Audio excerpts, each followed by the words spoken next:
सुरक्षित शनिवार कार्यक्रम के तहत विभिन्न आपदाओं के बारे में जानकारियां फोकल शिक्षक श्री टुकेश कुमार जी के द्वारा बताया जाता रहा है। ठीक है ना। होता क्या है कि सुरक्षित शनिवार बिहार सरकार के द्वारा जो चलाया जा रहा है, इससे इसका उद्देश्य है, इसके पीछे कि जागरूकता लाना है बच्चों में भी, बच्चों के माता पिताओं में भी, और हमारे पोषण क्षेत्र में सभी अभिभावकों के बीच में जागरूकता लाना है कि जो अगर किसी प्रकार का अचानक आपदा आता है, आपदा हमेशा अचानक ही आता है, चाहे कोई आपदा हो, बाढ़ हो, आग लगी हो, सर्पदंश यानी कि सांप काटना हो, ठीक है ना, या फिर डूब जाना हो, मतलब कोई नदी में डूब जाता है, पोखर में डूब जाता है, तो इस तरह का जो घटना होता है वो अचानक आने वाला घटना है, इसलिए हम लोग इसको आपदा के श्रेणी में रखते हैं। ठीक है ना।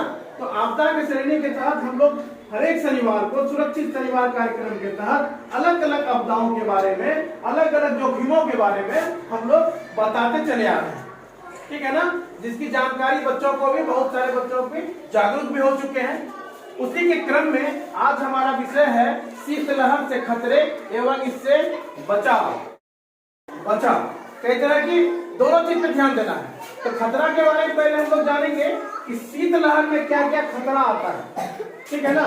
शीतलहर कब होता है? जब ठंड के मौसम में मौसम का परिवर्तन होता है, गर्मी के बाद ठंडा, ठंडा के बाद बरसात, इस तरह जो परिवर्तन होता है तो अपने साथ मौसम कई तरह के जोखिम को भी साथ में लाता है।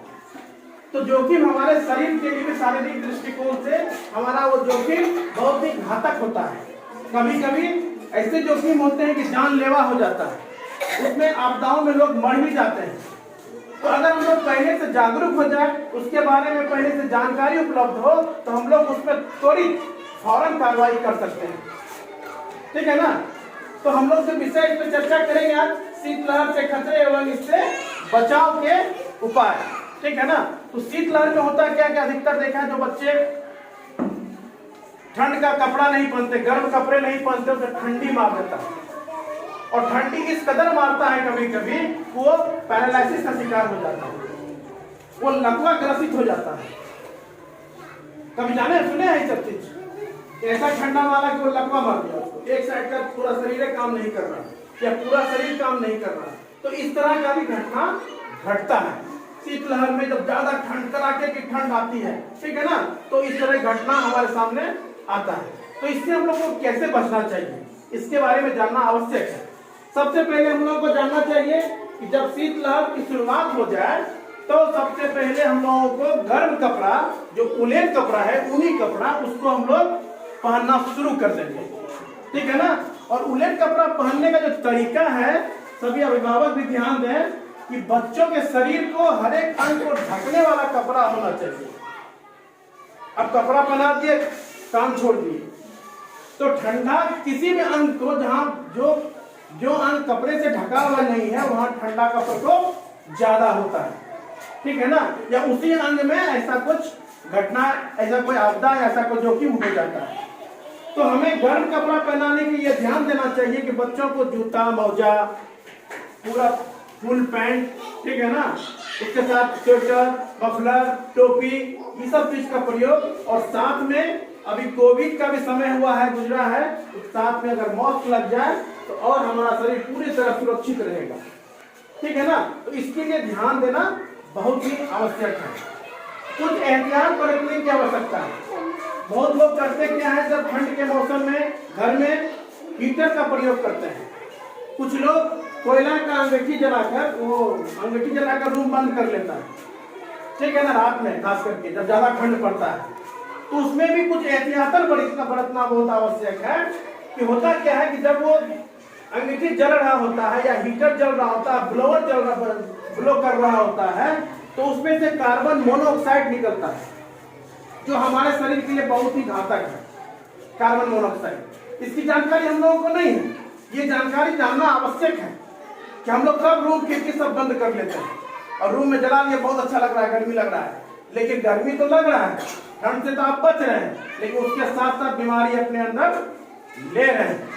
तो उससे बचने का क्या उपाय है कि खिड़की का हल्का सा दरवाजा को हल्का खोल देना, ताकि जो रूम में कार्बन डाइऑक्साइड बन रहा है, कार्बन मोनोऑक्साइड बन रहा है, वो खिड़की से बाहर हो जाए और हम लोग उससे होने वाली हानि से बच पाएंगे। ठीक है ना, ये बहुत ही आवश्यक है।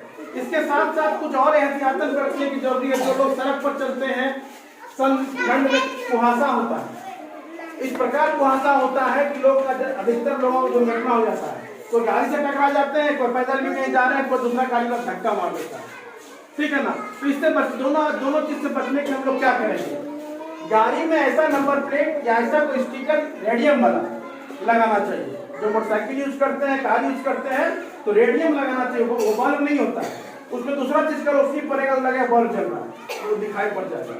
अगर कोई दूसरा गाड़ी आ रहा है, कुहासा में दिख नहीं रहा है, लाइट पड़ेगा तो वो जलने लगेगा कि यहाँ पे कुछ है, वो रोक लेगा या बगल से निकल जाएगा, तो उससे दुर्घटना से हम बच जाएंगे।